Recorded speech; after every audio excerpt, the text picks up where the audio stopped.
Dead on arrival ang sarong 65 anyos na motorista makalihis na makasalpok sa kasabatan ng motorsiklo sa Barangay Palapas, Piudaran, Albay, alas 6:45 din aga kasuudma, Nobyembre 18. Pigbisto na agad ng motorista na si Sigfredo Panes, na residente kan parehong lugar. Lunad niya ang duwang minor de edad na ihatod ko ta kaini sa Palapas High School sa Ligao City. Pigbisto man ang driver kan nakabanggaan kaini motorsiklo na si Samuel Paraiso, 24 anyos, residente kan Barangay Agul kan parehong Banwaan. Sigon kay Senior Master Sergeant Shonesio Sami, ang desk officer kan Piudaran Municipal Police Station, sarong concerned citizen na nakapagpaabot sa inda kan nasambit na insidente, natulos man napigduman kan sa indang mga kabuhan. Susog sa inisyal na investigasyon, hali sa northbound lane kan Barangay Palapas ang biktima, asin ang duwang backride kay ni mantang hali sa Barangay Agul pasiring kuta sa Ligao City, ang kasalpukan kay ning motorsiklo, kan mag-overtake ini sa sarong bihikulo na nauli sa indang head-on collision. Tulos man ay ipigdara sa Piudaran District Hospital ang mga biktima kung sa insaro ang dain na swinerte pang mabuhay. Walang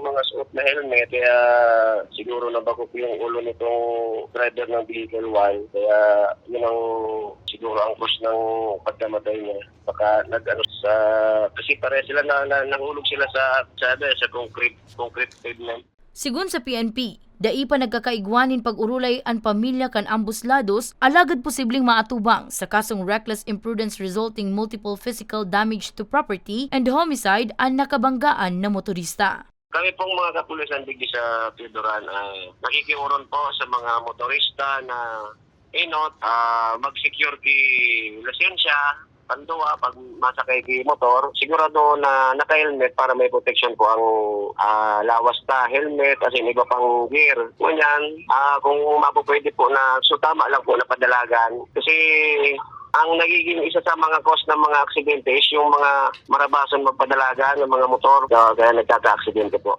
Sa presente, padagos pang pigtatatrar ang tulong lugadan sa ospital para sa mga baretang Tatak Bicol. Danica Garcia.